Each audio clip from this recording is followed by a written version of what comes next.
Здравейте всички!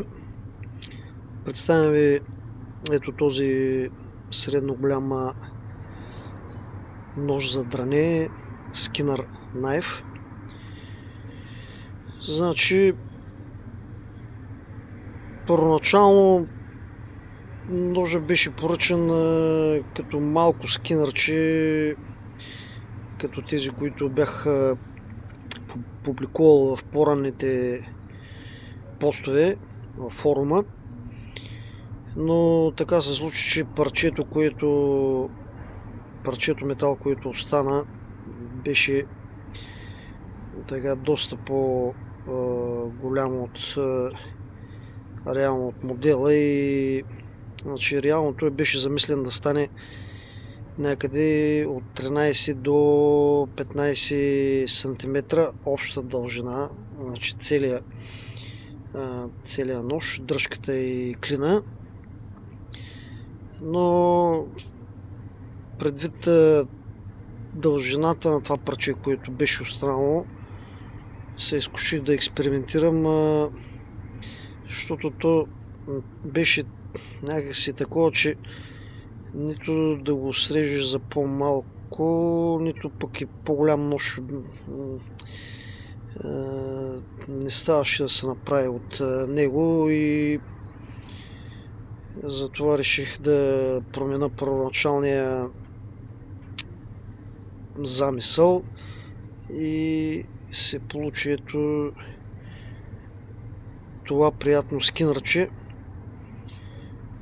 Значи тук е така направих тази вдлъбка в горния край за палеца. Получи се така, според мен много приятно. Има така опора при манипулациите. Това не пречи съответно и ножа ето така и така да бъде захващан. Това е индивидуално, според кой както е свикнал. Относно данните на тази чекийка, обща дължина 190 мм, дължина на клина 90 мм, ширината на клина, ето тук в тази част е така, е 35 мм, дебелината на клинчето е 4,80 мм, дръжчицата ясно зелено-черна микарта, две пинчета по 5 мм, тръбичка стандартно шестица уширена. Тук отгоре е така две приятни скосявания има от тази страна.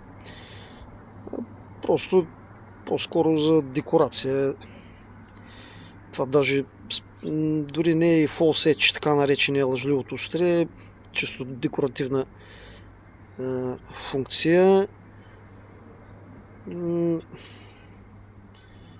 Заради красотата, така да се каже.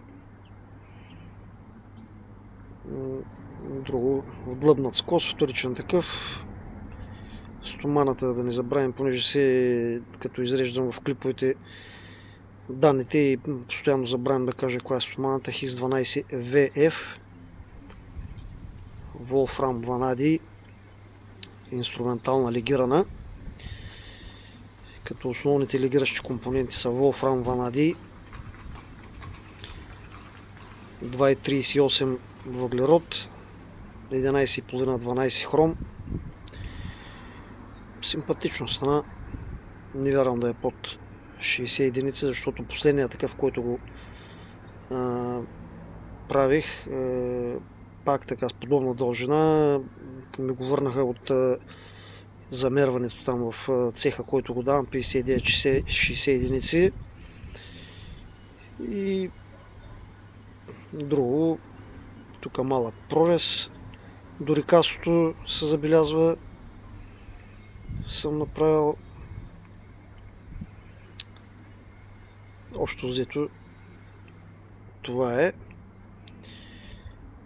Да му е честит на колегата.